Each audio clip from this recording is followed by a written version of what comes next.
Dear Venerable Sisters and Brothers, Dhamma friends, today is the second day of our 190th retreat. It is the time for the question and answer or common interviews. We'll invite Lakshmi to start the session with written questions, and then as time permits we will make it open discussion after the written questions are finished. Thank you, Venerable Sir. We have 5 questions today, 3 on meditation and 2 on the Dhamma. Venerable Swami Vahansa, I am a novice to the meditation practice and have only recently started, hence was hesitant to put my thoughts forward to you. However, since yesterday you elaborated on the importance of attempting to put our experience of meditation down in words, I am making my first attempt to report mine. Please forgive me in advance, therefore, for any lapses, and also if this description is rather lengthy. Sitting meditation. Personally for me, walking meditation proves easier than sitting, as sitting meditation firstly makes drowsiness, sleepiness arrive faster, and secondly creates a back pain which I have had for a few years now. Question. Should I for now focus more on walking as it works better for me, or attempt to stay longer in the sitting posture in order to train myself better for this? That being said, so we will go by one, otherwise I will forget the early part of the statement. So if that particular person is happy to present, I would like to know, before pain started, before drowsiness sets in, how do you know, and what is your experience of just sitting and waiting? How do you know you are not walking, I am sitting, and what is the experience of sitting before these all complaints? That will give a very nice, healthy start, and that is not been mentioned. If it is available, that will be a very, very positive way of presenting the meditation report. If the person is not happy to present, we will proceed. I encourage the person to come forward, please. Never mind, being a beginner, we will give this privilege not to come to the court. Okay. That being said, I found something remarkable in line with something that you mentioned in an audio clip on our first day. In sitting meditation, the body actually becomes like a solid pyramid, with the lower half acting after a point like a stationary base. The focus shifts to the upper half of the torso, with the rise and fall of chest and breath on the nose's tip feeling like the only working points. Apart from periodic pains, the lower half of the body feels detached, almost non-existent. The next part is on walking meditation. Shall I continue? So this is the part I just wanted to ask, but luckily it is written. So when you assume the sitting posture, it is like a pyramid in shape, or like an ant hill, or like a dagaba to find in the Buddhist temples. And that is the way, that's why we keep the statue of the Buddha. And we had the tsunami in 2006, not a single statue broken, tsunami, because the sea waves can't break it. Rain can't break it. Wind can't break it. This is the most solid architectural mode, pyramid. So when you are sitting, assuming the posture of the pyramid, it is self-maintained, and the lower part will give the anchorage, the upper part is just relaxing. And you verily mentioned the active process is happening on the upper part of the body, that is air movement, expansion, contraction. So I don't know what is the latter part of it. In walking, upper part is solid, lower part is walking. So these things indicates upper part is the air element, lower part is some earth element. From sitting to walking, the posture changes, activity changes, up and down. So this is the way the walking, the meditation session become balanced. You get different kinds of exercises, postures, so it must be balanced. Then you must feel it, and that feeling of comparison between the sitting and walking is a very pleasing one. Because otherwise you never consider your body. Any profession is leading to professional disharmony. Each and every profession never give a balance exercise to the body. So in walking, in sitting, the body becomes completely balanced. So I am highlighting the upper part is working in the sitting and lower part is solid. In walking, upper part is solid, lower part is walking. And these are the things you have to understand, and this is a reason to be glad and happy and loving kindness to your body. Otherwise you are utterly torturing your body. Whole day and night, 7 days a week, 30 days a month, 365 days a year, and whole life. Unless otherwise you just assume the sitting posture and humbly, in a relaxed way, in a balanced way, you be happy in the present moment. So we'll see the walking part. By contrast, in walking meditation, I feel the upper half, most of my body, as immobile and detached, while the only working parts seem to be the feet, sometimes sensation in calves and legs. The feet, soles, heels, toes, all feel very much alive and highly attuned to sensations. When walking on choir mats inside, I can focus on the distinct sensation of choir on the feet as it touches each part of the sole. Each step feels broken down into sections, with some sections merging. One foot begins its next step before the previous one has ended its last. There are sections of heel, middle and toes touching the ground in a cyclic pattern. Walking inside, I find mentally counting each step helps me maintain the mindfulness even when the mind drifts into thinking. My mind begins thinking of different thoughts, sometimes other than the walking process. But at the same time, I seem to know this. At points, I almost feel like an external observer watching my own mind. At times, it comes to a place where I know, I am conscious, both that my body is walking and that my mind is thinking thoughts at the same time. Venerable Sir, is this a possibility? Or in the split second that I am mindful of a thought, does that mean I am no longer focused on walking? Thero Saranai. Oh, the last part, when mind becomes more mindful, it becomes vigilant, it becomes diligent. In the modern English, it called the thin slicing of time. The time becomes not a chunky, it becomes thin slicing.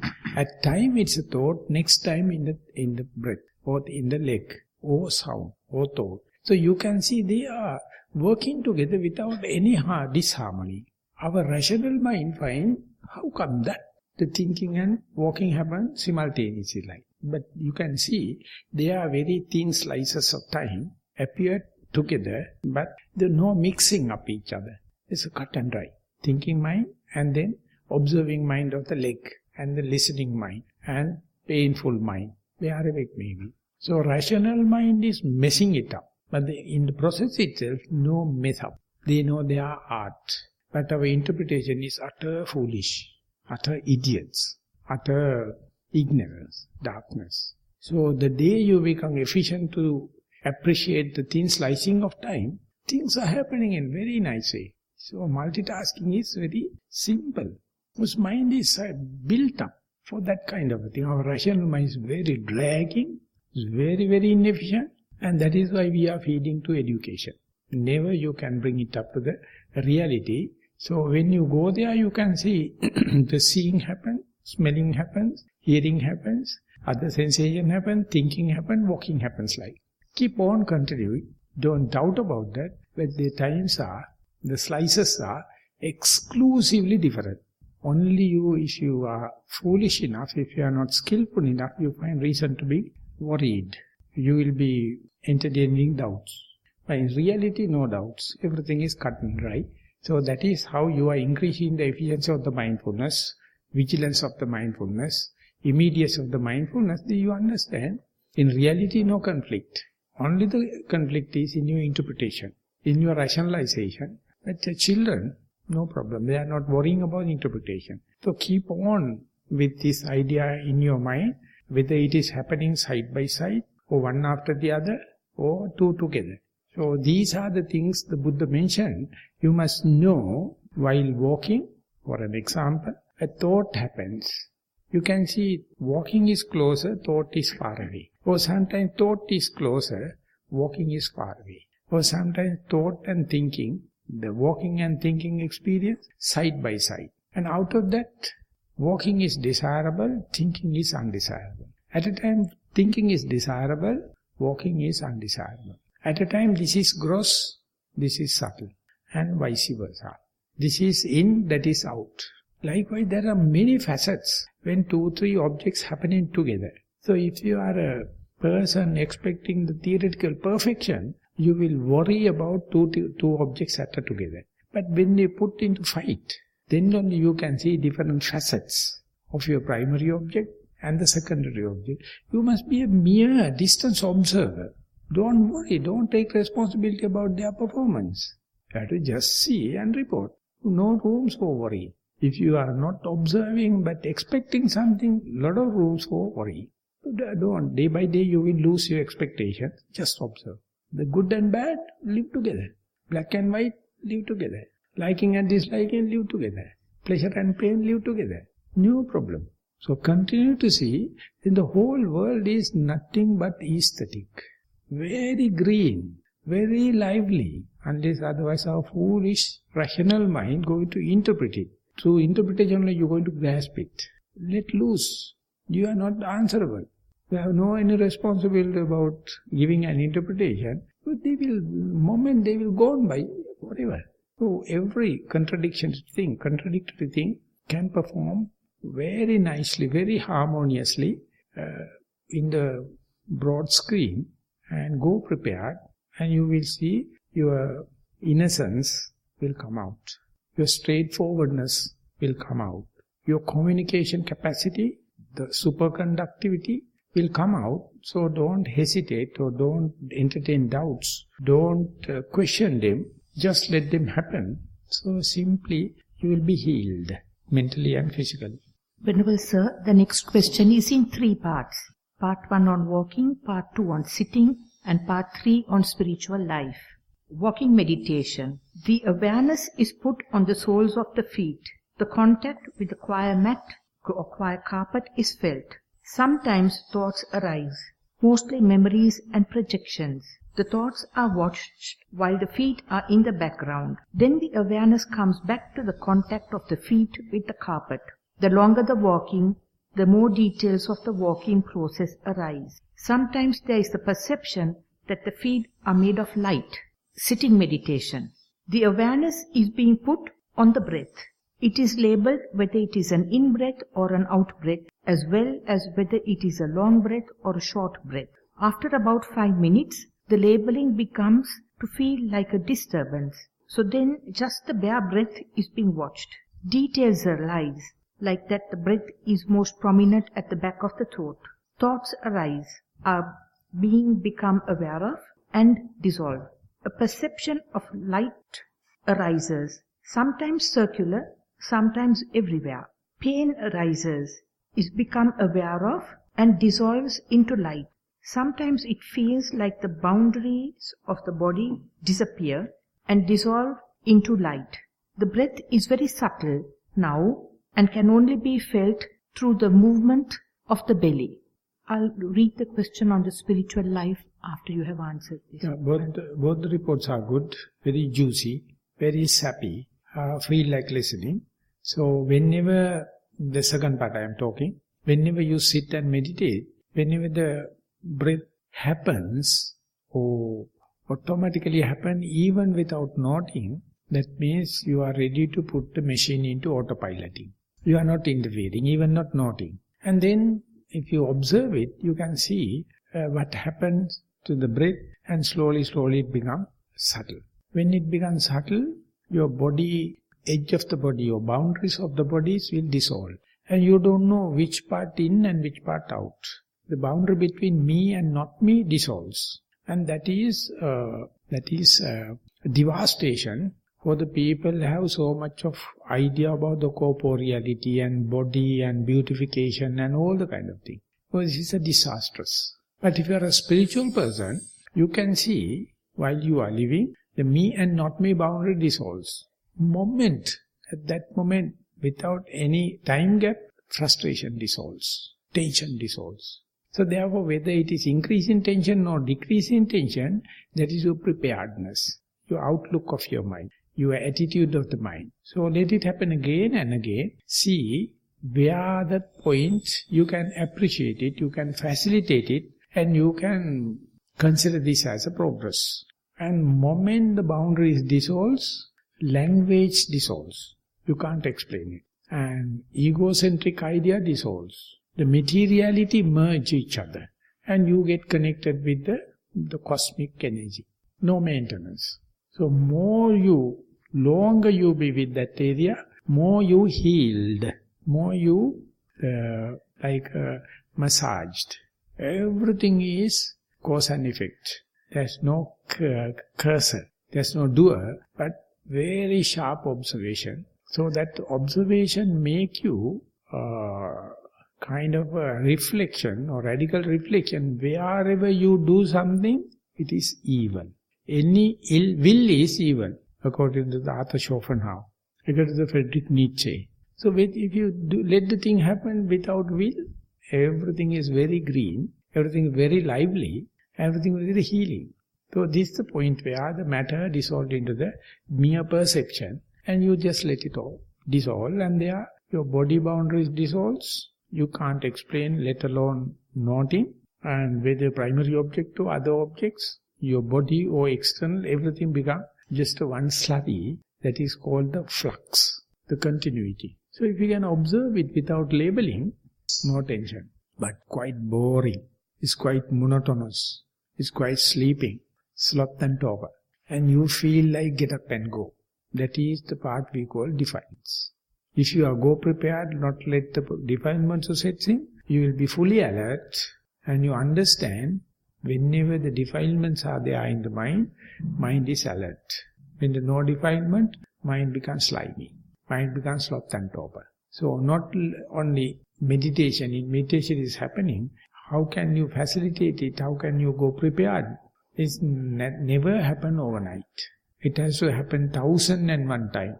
And the next day when you go prepared, you can predict. So you can master the situation. So you can season the situation. So you can just dissolve into. What is dissolving is the frustration, the tension, the disappointments, inferiority. Everything dissolves. So therefore there is a kind of a transition, kind of a evolution. You never believe such a quick one in your meditative life. Because you always underestimate you. But the meditation is so fast. It can happen within few minutes or few sessions or few days time. So 2 sessions before, when I listened to Pandita Sayadaw at Panditaram, he says, whenever the mind will start to gather the momentum, you can't believe the momentum it is assuming. It is go beyond the human capacity. Unbelievable. That's why you must have a certain amount of faith. You must have a certain amount of precepts. You must have a certain amount of preparedness for these kind of changes. And you can go into the boundless world and again come back to the boundaries. And again go into the boundless boundaries. So you become an amphibian. You can live in water as well as in the dry land. So this amphibian is in the tadpole, gimba. At the early, a fish-like a life. And then they start external lungs. And then once they dissolve and when the tail end disappears, it becomes of the dryland animal, still live in the water. This change happens within the womb. We are developing like a fish. And then only we become human being where we can live in the air. So likewise in the meditation, going and coming back, it's a fast evolution and you can accommodate it. If you can facilitate it, the emerging person is not the same person. You are completely reshuffled. You go to the flux and come back, assume your personality. Again go into the flux and come back and assume personality. Ultimately you find this personality you assumed is the utter imagination. Our second nature is the what that is completely dissolved. We are completely same person. Physically we are different. Mentally completely the same mind. So the day you assume it, you become human. Otherwise you are in sectarianism. Otherwise you are in separation. Economically or caste-wise or spiritually, whatever it may be, it's a sickness in the mind. So there it goes and says everyone is equal. No boundary between me and not me. Whenever necessary I can come back and live with these boundaries. So this liberation is not the liberation what the Buddha is talking, but it is only possible for human beings. Only possible for spiritual beings. But some people consider it as a devastation. So they go for the bipolar disease, or schizophrenia, and ultimately they go to the psychiatrist. Unlucky enough, all the psychiatrists are mad people. Sorry. No one goes to the Buddha. So if you have really ready for your interviews, ready to expose yourself, so we can sort it out. But your egotistic love, your love to this body and the other physical material will slowly dissolve, but it's also never happen overnight. This is a very good sign about it is started. It is a matter of your facilitating. It's a matter of your outlook. How can you nurture it? How can you facilitate it?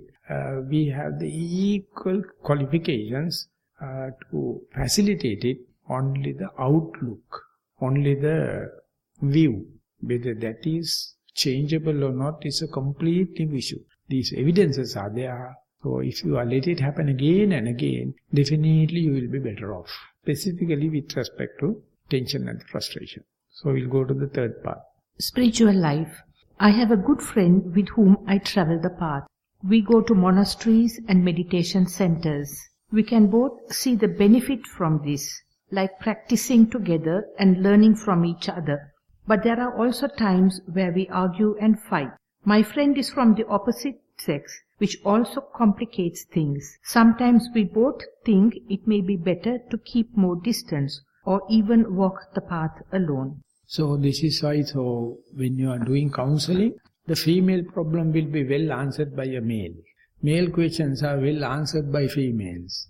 If you wish to have a massaging, a male will do a very nice massaging for a female. A female can do a very nice massaging for a male. So this is the way they are happening each other. But in countries like in Sri Lanka, it is being completely looked from the different viewpoint, cross-side. Looking cross-eyed. In the West, they don't care. So we look at the Westerners also from the cross-side. So it's a big taboo in Sri Lanka. If to live together or kind of thing. Of course in Colombo it is not much of an issue, but at village level. So in the West it is not a problem. So therefore when you are traveling and meditating, when I was in Panditarama, it's a hell of a problem. So they mutually understand while traveling on the plane and come and register in the retreat. And one girl got pregnant. So now the question, where was the pregnancy started? Before coming or after coming? So Sayadaw was without a clue. They are living together and working together and no one knows. So therefore it is a cultural difference in the East and the West. So therefore that one day Christopher Hampshire came to Panditaram. And I was after 2 years and he came and I was little familiar with Burmese language. So Sayadaw asked me, there's no translator. Sayadaw asked me, just let them know that you have finished the Vipassana course and about to go for Metta Bhavana. And he is complaining, don't teach Metta Bhavana to the Westerners. Because they misunderstand it. They take it from the affectionate point of view. So Sayadaw told, I am not teaching. I am teaching pure Vipassana, but after that I am of course teaching. And he gave me as an example, so I was explaining him. And then Christopher Hampshire made a very grave statement. He told Bhante, we British people conquered your country and destroyed. I ask for pardon. You are the spiritual beings. We are economically powerful. We have weapons and we have economy. So now I apologize in front of you. Please come to UK and we have put up a very new building. We are going to start a meditation season. So I had point blank told I am not coming. Then he's asking Bhante, with all respect I am asking, to inaugurate the session. No. Then Sayadaw asked me to tell, if I go there and tell separate male and females, you don't like. You wanted to sit together. So you go to Sri Lanka and you can see monks, nuns and males and females. They are naturally separate. So I can't teach you these things to you. So therefore I am not coming. So it was a huge, the communicational and cultural gap. Because Sayadaw was Burmese and in Burma, it's still that traditions are there. So when the meditators are close to each other, of course you can share. Of course you can mutually benefit it. But complications also can happen. So in Asiatic countries we separate them. But I know in the West it's a bad trait to separate out and give the equal kind of a consideration. So in meditation centers, we are in trouble. If anything going to happen, we feel like answerable, but of course they don't expect that kind of thing. So it is advised to be unto yourself. I know this situation is not both here. Maybe one part is here and that is the one, that person may be the writing. So there's a Oedipus complex. The attraction is there for the opposite sex. So it is invaded in the meditation centers also. So Asiatic countries, not to expect that kind of thing, we separate them out, and it is very difficult for the Western mind to understand it. So when I go out, I never take any responsibility about the organization. I ask the treated organizer to do as you like. But when we come here, the local organizers, they take care. So I am in the safe land. I am not much worried about that, but I have to tell, these people outside always very, very observant. So better to keep up to yourself. And if at all you are associating, best to have the same kind of a sex than opposite sex. Then other people will look at in a cross-eyed way. So it's a kind of involved kind of interpretation that I am giving. I know I am asking for trouble. Never mind. But in the meditation, you must be here, now I am. No second person. No second person. Don't have any kind of a thing. Disadvantages are much, much, much than advantages. I am telling from the safety point of view. So be unto yourself. Third question. Most respected Venerable Bhante, this is my experience on walking meditation. During initial practices, I focused my attention on keeping feet forward, i.e., on the feeling of mat touching ball, arch and toes of each foot. The awareness of lifting the back leg off the mat came easily. Later, I was able to shift that focus onto placing the feet in front. I mentally counted 1, 2, 3 or ball, arch, toes while placing each foot in front. I also had my eyes on the foot to have better focus, though it brought discomfort to the neck. I was aware of the sounds around, the movement of others or sounds of monkeys, insects outside were not disturbing. I was able to just leave them as I heard and move to the next step. However, sound of a TV or radio or an electronic gadget were disturbing. This could be due to my personal trait, and I felt annoyance. Then I stopped walking and tried to start again from standing posture. There were instances when I felt floaty-like, or as if I was pushed forward for a second, and also a few instances where I felt a bit unbalanced. I tried to observe the same feeling in the next step, but they didn't exist then. I achieved better focus today morning while focusing on lifting the leg or feet being mid-air and placing the ball, arch, toes on ground while mentally counting up 1, 2, 3. Thoughts came by which were related to the retreat. Example, writing this. I told myself not to think and just walk. While walking outside the sand, I could pay better attention and also feel the difference of sand on the shady side and side exposed to sun. There were many thoughts passing by. It was easier to notice and they did not linger long when compared to sitting meditation. Most thoughts are forgotten as soon as they are gone.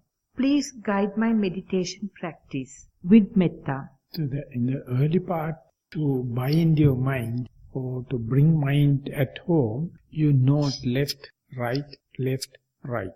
And still if you find mind is bewildered and not obedient enough, then you can still increase the 2 noting per 1 foot, lifting, dropping, lifting, dropping. And still if you need regimentation, guiding, you can say lifting, moving, dropping, lifting, moving, dropping. So that means 1 step into 3 notings. So likewise you can see the heel, arch and the toes, 1, 2, 3. So this is the way you bring the attention. The of the mind to the food. Whenever the mind becomes accustomed, whenever mind feels at home, try to do it without noting. As one of the early letters it mentioned, after a while noting becomes a nuisance. Otherwise you will keep on noting and ultimately you have no chance to experience it.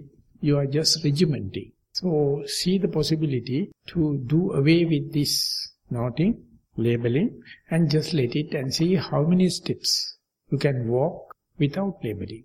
And the second thing is, don't look at your legs. It is too sharp. Look at somewhere 2 meters ahead. So you have to feel it rather than seeing. And then you let the body to walk and try to experience it. So it is the way you can only observe yourself as a third person looking at it. And that is the point you can see the effortless walking is happening. You can see the process. I am not sitting, I am walking. And there you can understand more details than detailed noting. But here I would say it's too much addicted to too much noting, so there are less chances you to get the sap of the Dhamma, the juice of it. So just let the body to walk. So whenever you are walking in the same path, in the same time, again and again the familiarization will give this chance. And there you can see the body knows. We call it the body knowledge. At the beginning only you give the directions, left, right, lifting, dropping, lifting, moving, dropping like. And soon, once it becomes obedient, just try to do away with that. There you can see the walking is much a pacemaker between the active life and complete sitting meditation, in between. Sitting is doing nothing and observing. Walking is doing one thing at a time and observing. And eyes are open, body is working, and let the body to walk. And ultimately you can see. You are walking and you yourself is observing. And there you get a kind of a distance from yourself, observation. And then only, or only then, you can observe yourself while brushing your teeth at the morning, while washing your dishes after the meal, and while eating, while bathing. So the walking meditation is the harmony between this daily life and the sitting. So this is good enough information, but refine it with 2 methods that I mentioned. Do away as much as possible labeling and noting whenever the meditation is mature enough. Don't bend your legs, head to see the legs, then it will be uncomfortable. Just look 2 meters about ahead of, or if you are 5 feet tall, just look at somewhere around 5 feet. So these are the two things I wish to mention. Dhamma question. Venerable Sir, in the Nivane Nivima discussions, you mentioned the word Gojaya as something reached via meditation. Can you kindly explain what is meant by it? Thero Saranai. So it is called the flux. When your primary object is dissolved, when your primary object loses its boundaries, you feel the far away sounds are there, thoughts are there, they are not train thoughts, they are not chain thoughts, bits and pieces of thoughts are there. And you feel the pain, but it is not unbearable. That indicates you are just living. Primary object also there, others are there, everything is in a mix, or salad, or flux. And that is what we call in Sinhala Goje, or the literal language is, it is called Santati. Santati, the flux. And there everything become nothing. So things loses its identity, everything dissolved into the same flux. As if all the rivers come and empty it into the ocean. At the ocean, you can't make out the different waters. Soon as it enters into the sea, you may. But at the sea, you can't. So likewise, identity of each and every individual object is called intrinsic characteristic, personal characteristics, its specific characteristic dissolves. And that is the point you see common character. Common character is changing nature. The changing nature is like a frothing pot. Everything is bubbling, frothing. So you see the surface of the pot. It's bubbling, is called the flux. It's called Goje. Final question on Dhamma. Which is the difference between needs and desires, and by whom are they perceived? Needs and desires. So it is the utility and luxuries. The utility is the need and the desire is leading to luxury. The person who do not know the difference called Putujjana, the commoner. The person who knows the utility and not trespassing into the luxury called Aryapuggala or noble people. So it's very difficult because multinational companies are erasing the boundary. They are making the utility into luxuries. And they say is now America do not know the boundary, Europe do not know the boundary. The day the China is going to lose the boundary, world will collapse. So much of consumerization. It is now happening. It's another big nation losing the boundary. Utility and luxury, they do not know. So basic thing is to be frugal, to utility value, and don't go for the sake of consumerization. And that is a conspiracy done by the multinational, multi-billion companies. And don't get succumbed to the situation. Just see how we use food in the retreat. Someone is cooking, we are just eating and meditating. Just see our beddings. It is not a luxury. It's not princely. Just suitable enough for the retreat. And see our clothings. We just to hide the unwanted part and to prevent from the sun and the rain. That's it. We are not in a beauty, fashion pageant. So, and the medicine. Reduce as much as possible. Each and every medicine is a poison. The iatrogenic effect for the presently available on the earth, unbelievable. Almost 90% of the diseases are due to medicine. From the triple onward to the death, the medical science has encroached into your life. So you must know the food. Food must give the complete vitamins, immunity, nutriments. Don't go for anything artificial. So then we are fairly on utility and reduce the life to the utility value. Then the production of the earth is utterly enough to the humankind. But presently, 90% of the human population go to the bed without food. Meanwhile, other people throw parties, they brew alcohol using 40% of the grain. And they are fighting each other with cakes. They are fighting each other with tomatoes. Other people, they don't have to eat. So therefore, you have to think about the equal distribution of the property. And we individual, we have a responsibility. Whole world may be mad, but don't run mad. Just go for utility, but don't try to, self-mortification. Because we are doing a very important job. We must have energy. We must have enough exercise. So therefore, we have to give the body basic needs. Don't try to emphasize and go for self-mortification. And the Buddha has clearly indicated it. So therefore, whenever we are conducting a retreat, we are giving an example for the utility value. And each and every person offering food are very innocent people, very poor people. And they are not eating daily the same meal. They are eating very, very frugal food. Once a year they come and give maximum. Lucky enough, we have 365 donors, so we are eating the maximum throughout the year. But you must know the limit. The Buddha mentioned, Santaruttara paramam bhikkhave sadhitabbam.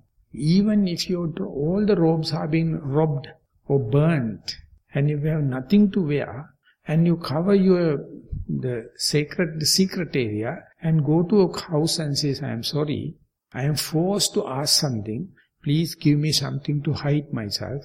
They will give as much as possible clothing, but you must select only two enough, the upper robe and the lower robe. Don't accept too much. Even under such a dire, deep necessity, you must not even ask for 3 robes. You must ask only 2 of the robes. Because that people, when they get emotion, they give everything.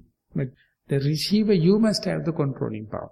Otherwise, if you accept, you are answerable. To people come and offer to our monastery so much of things. It's a nuisance. We can't maintain it. We have our job. So we distribute as much as possible. So therefore we say, please ask utility value, and we will indicate. If it is not necessary, we will indicate, just leave it there. But unlucky enough, in Sri Lanka, people are very happy to offer, do puja. And they are offering whatever they feel.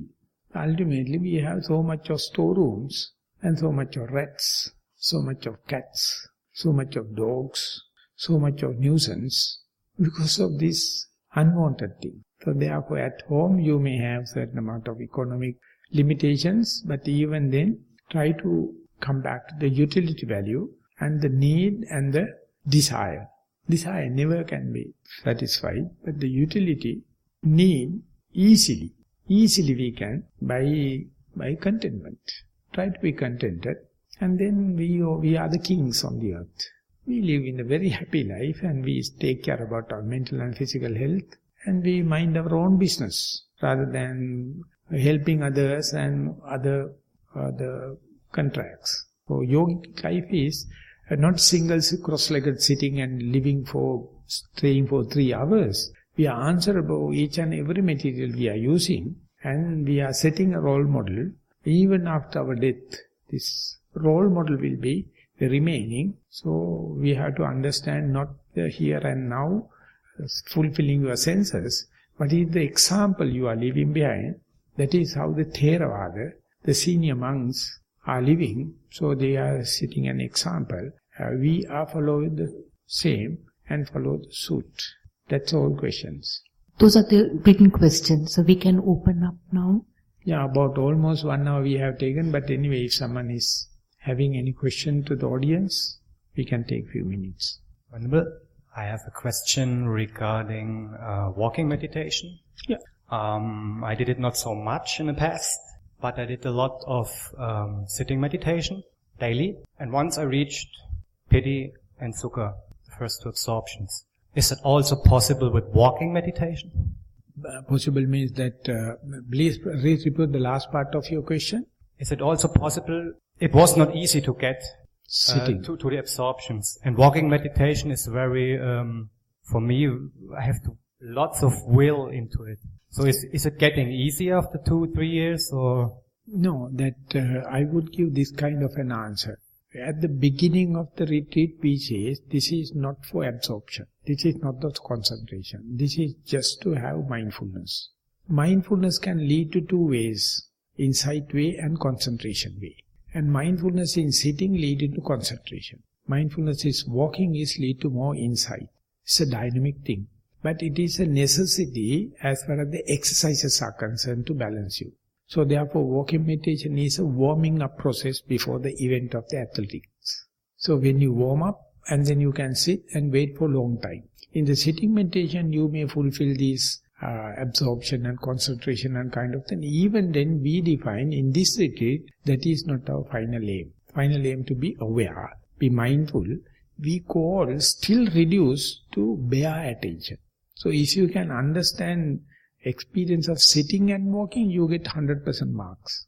What's the difference between sitting and walking meditation for your experience? If I am to put a counter question. For me the difference is, in sitting meditation, I have no movement with the body, so I can let go easier.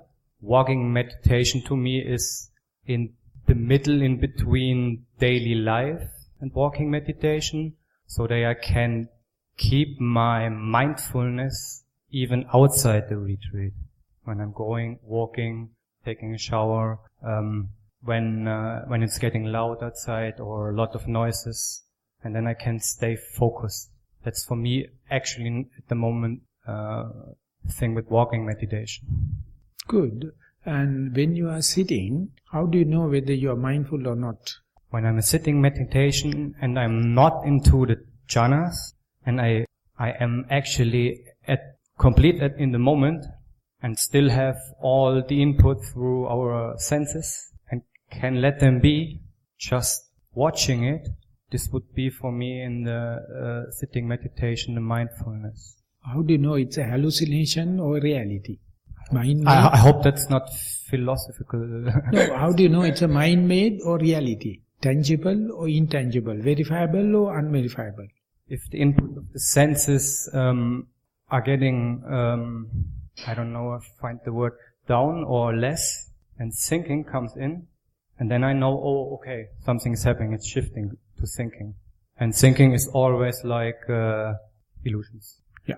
So that is the concept and reality, no mark, no border. So in walking, concept is completely far away from reality. Because you are doing something and your impact on the leg to the ground is verifiable.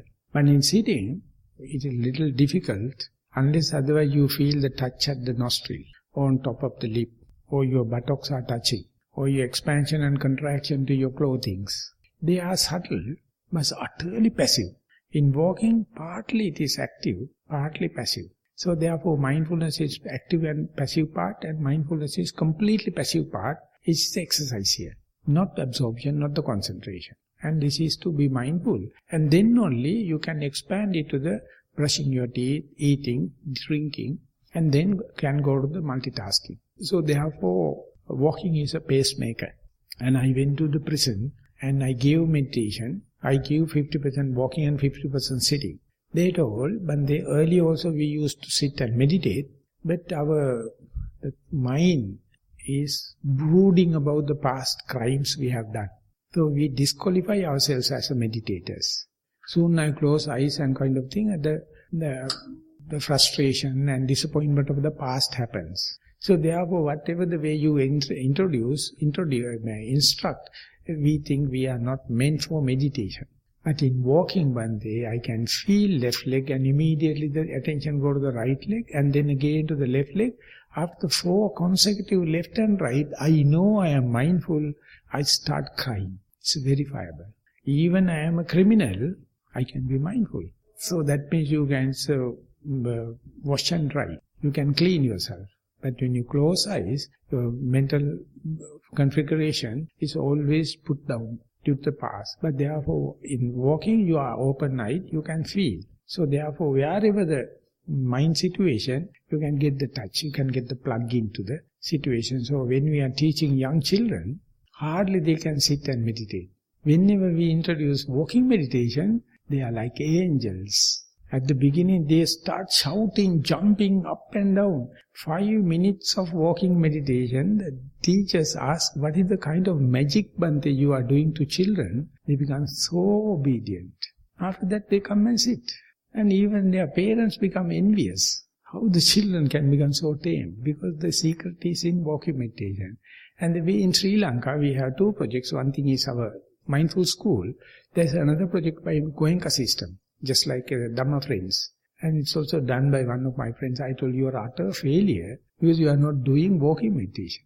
I know I am a success because we do walking at least 50%, at least before sitting. So therefore, I am with so much of confidence. Even if you are a criminal, even if you are a child, even if you are a non-Buddhist, the walking meditation is the what. And Sri Lanka, unlucky enough, no walking meditation paths.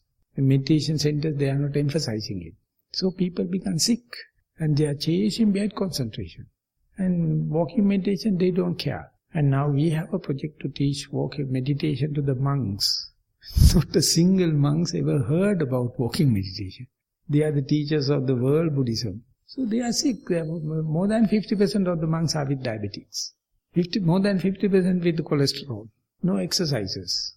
They never, of course, sitting even. So whenever you introduce, it becomes so healthy. So answer is, it is developing a dynamic kind of mindfulness, sitting developing kind of the passive kind of mindfulness. Sitting is for the concentration and walking is for energy, the vigilance and diligence. So you can apply easily that to the day-to-day activities. So take care.